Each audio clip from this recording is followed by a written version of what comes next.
लोकसभा चुनाव में उम्मीद के अनुसार सीट न मिलने और हरियाणा में विधानसभा चुनाव में अपना खाता भी नहीं खोल पाने के बाद दिल्ली चुनाव में अरविंद केजरीवाल के लिए हालत काफी डामाडोल नजर आ रही है। फ्री बिजली, फ्री पानी, शिक्षा व्यवस्था में सुधार, मोहल्ला क्लिनिक, महिलाओं के लिए फ्री बस सेवा अरविंद केजरीवाल के लिए बड़ी उपलब्धियों में शामिल है।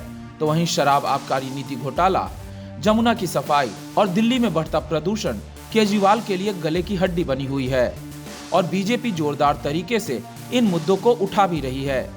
लेकिन अरविंद केजरीवाल के लिए समस्या सिर्फ इतना ही नहीं है, इसके अलावा भी कई ऐसी कमजोरियां हैं जो अरविंद केजरीवाल को भारी पड़ सकती है।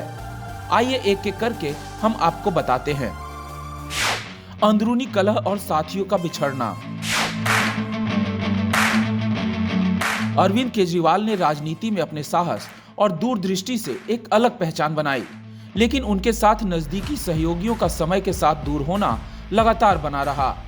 पहले योगेंद्र यादव, प्रशांत भूषण, आशुतोष और कुमार विश्वास जैसे पुराने सहयोगियों ने साथ छोड़ा, तो हाल ही में कैलाश गहलोत और स्वाति मालीवाल जैसे चेहरों की नाराजगी ने भी पार्टी के भीतर तनाव को उजागर कर दिया है।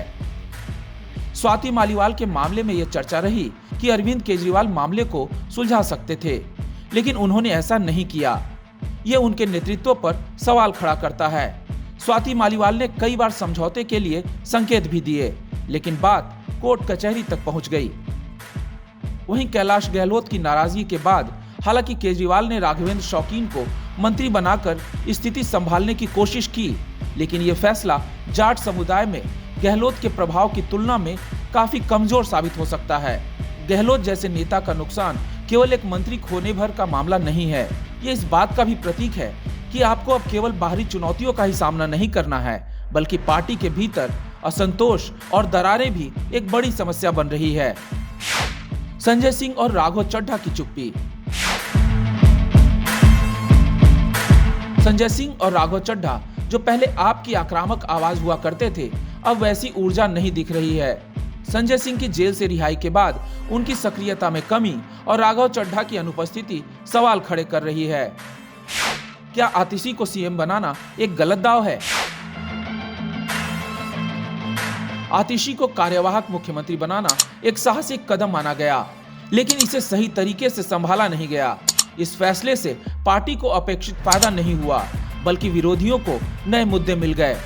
बीजेपी और कांग्रेस इस कदम को केजरीवाल के खिलाफ हथियार के तौर पर इस्तेमाल कर रही है। कांग्रेस की चुनौती और बीजेपी की रणनीति।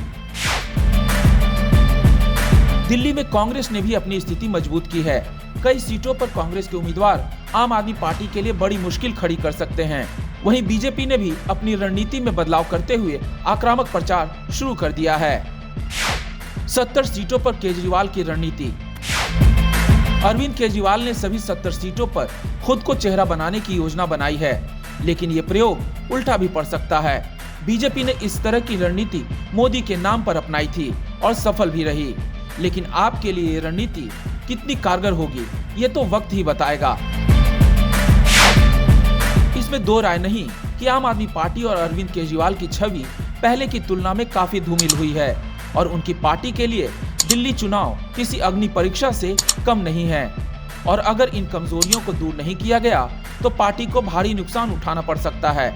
वहीं भाजपा दिल्ली फतह के लिए अपनी तैयारियां शुरू कर चुकी है और कांग्रेस भी दिल्ली में 10 साल के वनवास के बाद घर वापसी की तैयारियां कर रही है।